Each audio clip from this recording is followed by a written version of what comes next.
Jadi jaringan kembali kita tadi ada gangguan, di seluruh jaringan ini kita ambil secuil dari ini.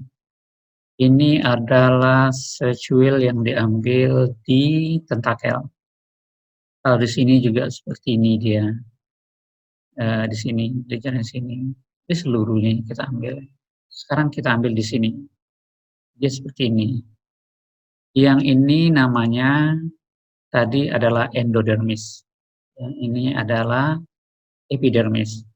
Endodermis atau gastrodermis itu sama saja ya. Mesoglea ini dia yang membatasi daripada. Kemudian seluruh daripada tubuh karang itu terdiri dari dua lapisan ya. Apakah itu kita ambil di sini dia di bawah ya? Apakah itu di sini? Seluruhnya dua lapisan. Kemudian ada tadi di lapisan yang satu lagi yaitu di mesenteri.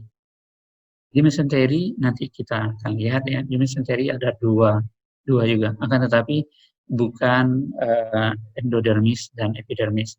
Dia terdiri dari endodermis kedua-duanya dan pembatasnya sama, yaitu mesoglea. Lihat ya.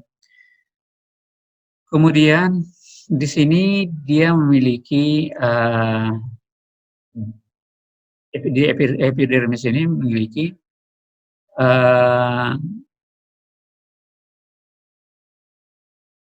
nematosit ya. Nah, ini yang nematosit. Kemudian ini nematoblas. Ini sel mukus. Kemudian sel mukus ini tadi yang untuk mengiring makanan itu ya. Kemudian dan fungsi lainnya tadi sudah saya sampaikan yaitu untuk membersihkan tubuhnya dari apakah itu sedimentasi dan lain sebagainya. Dan sementara nematosit ini dia untuk mengambil makanan dan melumpuh makanan dan juga untuk berkompetisi. Jadi ada dua ya fungsi daripada nematosit, untuk melumpuhkan makanan dalam mencari makanan, kemudian untuk berkompetisi. Dan makanya nematosit ini juga bisa kita temukan di senteri filamen. Jadi bukan saja di luar tubuh yang berhubungan dengan air, tetapi juga berada di mesenteri filamen. Dan ini bisa kita lihat ya, ini yang berhubungan, yang ini tadi berhubungan dengan air, yang ini berhubungan dengan skeleton. Yang berhubungan dengan skeleton ini, kalau kita lihat dia tidak memiliki sel ini, dia tidak memiliki sel nematoblas, tidak memiliki nematosit, dan mukus pun dia tidak memiliki. Apa sebab? Dia bersentuhan dengan skeleton daripada karang. Nah, jadi dia kosong.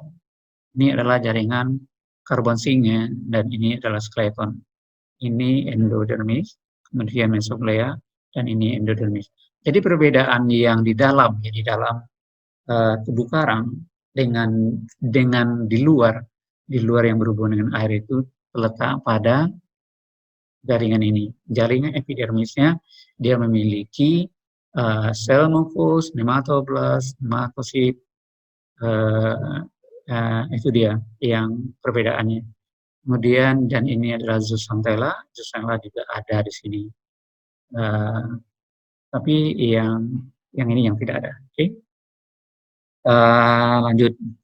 Dan di gambar ini bisa kita lihat itu potongan vertikal sebuah polip karang ya, gambaran polip secara sederhana bila dibesarkan. Jadi ini apabila dibesarkan ya, polip itu hanya kecil ya, kecil, malahan ada yang kecil sekali ya, dalam ukuran 1 mili, tapi berbeda tentunya dengan karang yang soliter yang dia agak besar, seperti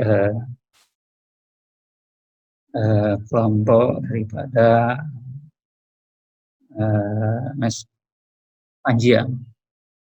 Kemudian mikroalga. Mikroalga tadi kita lihat ya. Mikroalga itu di sini yang jumlahnya sekitar 5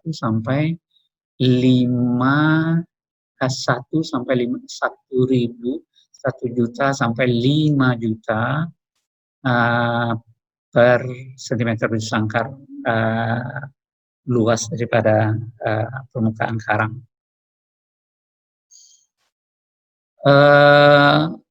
Kalau kita lihat dari langsung seperti ini dia. Jadi juga tadi di korologi sudah saya terangkan ya yang ini nih, dan juga di pengelolaan sisir juga sudah saya lihat. Jadi yang bulat-bulat ini adalah zooxanthellae ya. Ini adalah ada yang pecah. Ini, ini seluruhnya zooxanthellae. Ini adalah yang utuh, yang sudah besar dalam perkembangan kecil ya. Dan ini adalah kalau dilihat yang tadi, yang ini adalah dilihat langsung kalau kita iris dia bagian dari zooxanthellae itu dilihat di mikroskop seperti ini dia. Akan tetapi kalau kita lihat dari histologi, di kelihatan seperti ini adalah epidermis. Ini adalah zooxanthella. Ini adalah di lapisan gastrodermis. Mesoglea ini dia. Oke, jadi disinilah terdapatnya yang Selenomus tadi. Ini. Kemudian ini mesoglea ini. Oke.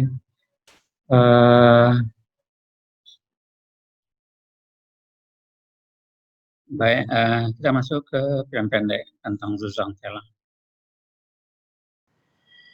Baik, kali ini kita melihat daripada zooxanthella dengan nematosid yang bisa kita lihat dari film pendek ini, dan ini adalah zooxanthella dan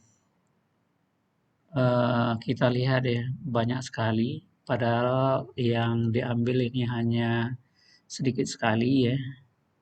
Akan tetapi kalau kita lihat di bawah mikroskop, dan ini adalah nematosid. Ini yang ini nematosid, dan kalau yang ini adalah zooxanthella. Dan ini nematosid, dan boleh kita lihat ya satu, dan ini jenisnya boleh jadi ini adalah spirosid, dan yang bulat-bulat ini adalah zooxanthella. Zooxanthella ini diambil dengan pembesaran yaitu 400 kali ya. Yang ini adalah juga nematosid. Nematosid ini yang belum kita teliti ya melalui lab kita, dan ke depan kita berharap ya ada nanti penelitian yang kita lakukan sehingga mahasiswa tidak hanya melihat daripada zooxanthella atau kepadatan zooxanthella atau densitasnya ya, yang selalu kita ukur yaitu densitas zooxanthella ini kita bandingkan dengan luas permukaan daripada terumbu karang. Bagaimana dalam kondisi normal dan bagaimana dalam kondisi dia sedang bleaching. Dan ini pada dasarnya ini juga nematosid, dan ini juga nematosid ya. Ini nematosid, kemudian yang warna kecoklat-coklatan inilah yang dan ini juga nematosid.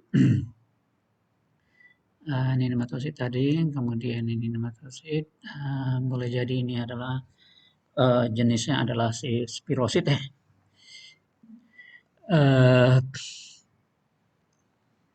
Dan ya kita lihat ya dari film pendek ini ya, dan ini juga kembali kepada yang tadi. Ini dalam bentuk terpisah kita lihat ya.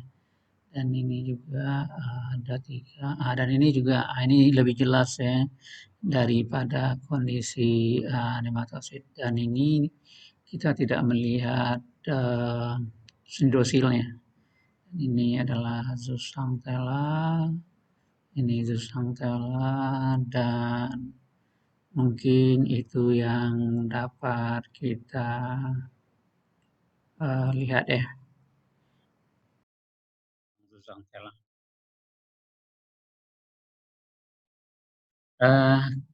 Kalau umpamanya tadi kita ambil lapisan epidermis ya, tapi ini yang berhubungan dengan air cnidosil. Ini yang akan ditancapkan kepada mangsa. Jadi nematosid ini seperti ini. Apabila dia menemukan mangsa, sehingga dia bagian ini akan disentuhkan kepada mangsa, akan ditancapkan, kemudian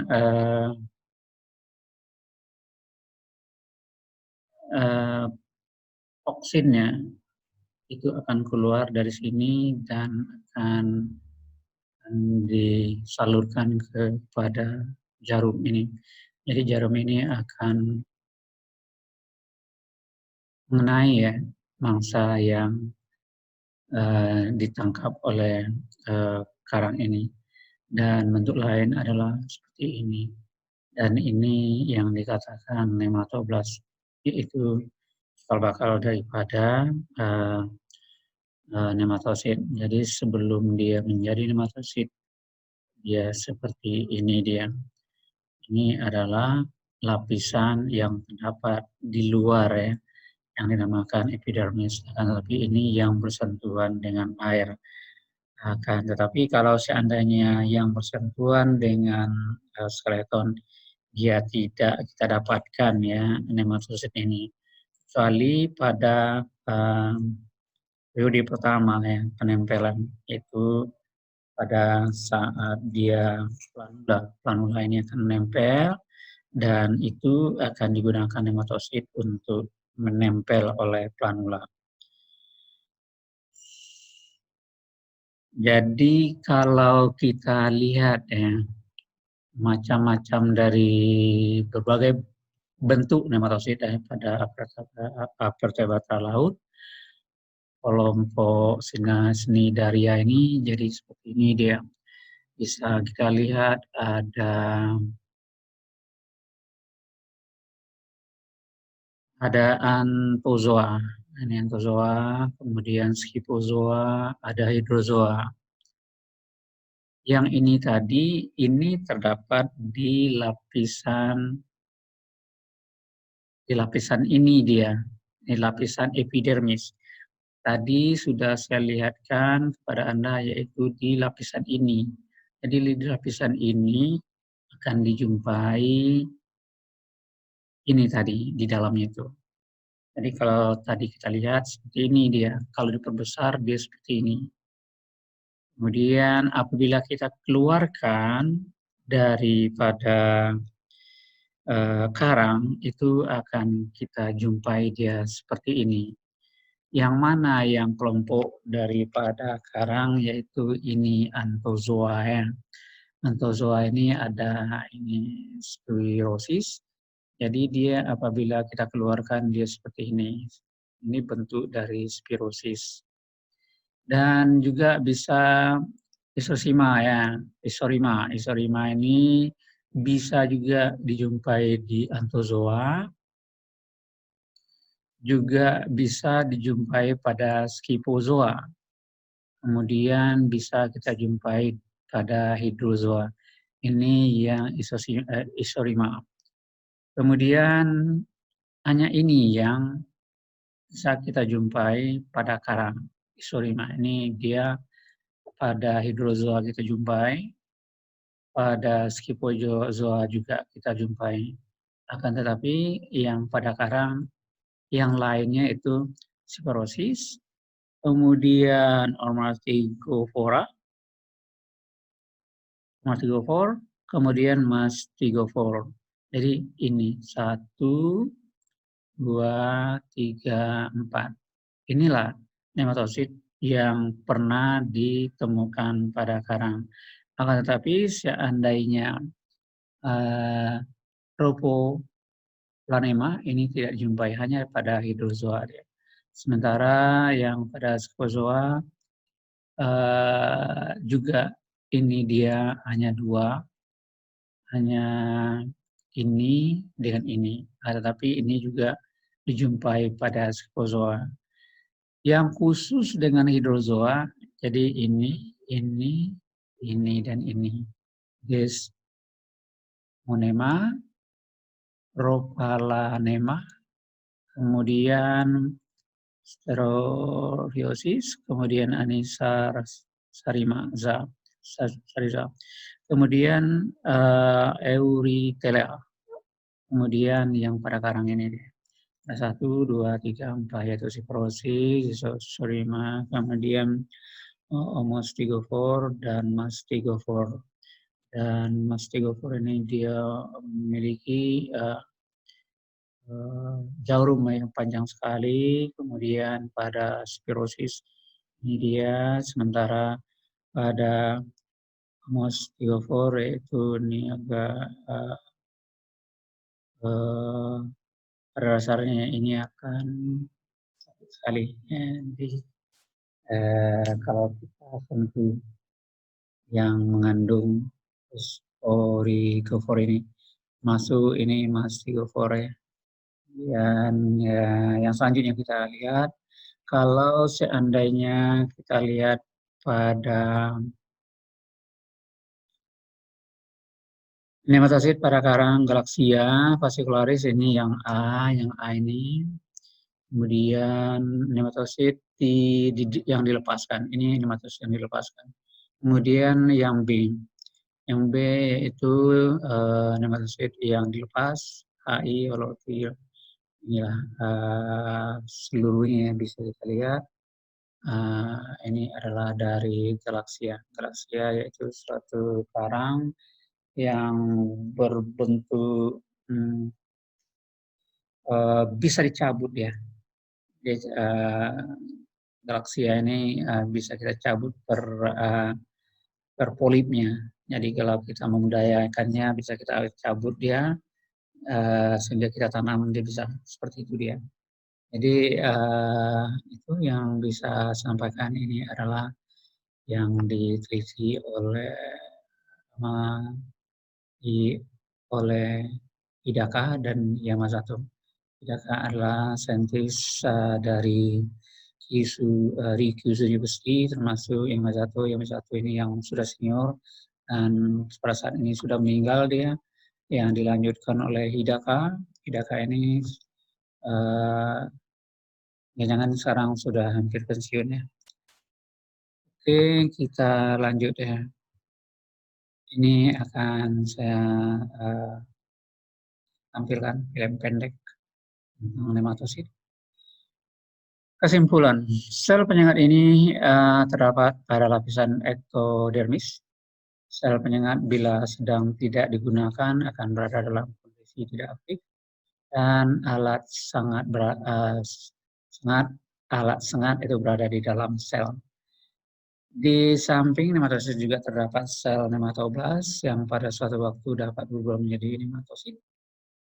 Nematosid baru, di samping itu pada lapisan ektoderm juga dijumpai 2 jenis sel kelenjar, yang satu berukuran besar dengan jumlah lebih banyak, dan beberapa berukuran lebih kecil yang tidak terpengaruh oleh dengan perwarnaan pemakai hematosilin. Dalamnya bila diamati secara histologis menggunakan parat ya. Jadi kalau tadi ada yang hasil histologi tadi bisa kita lihat tadi ya. Jadi itu kurang jelas ya.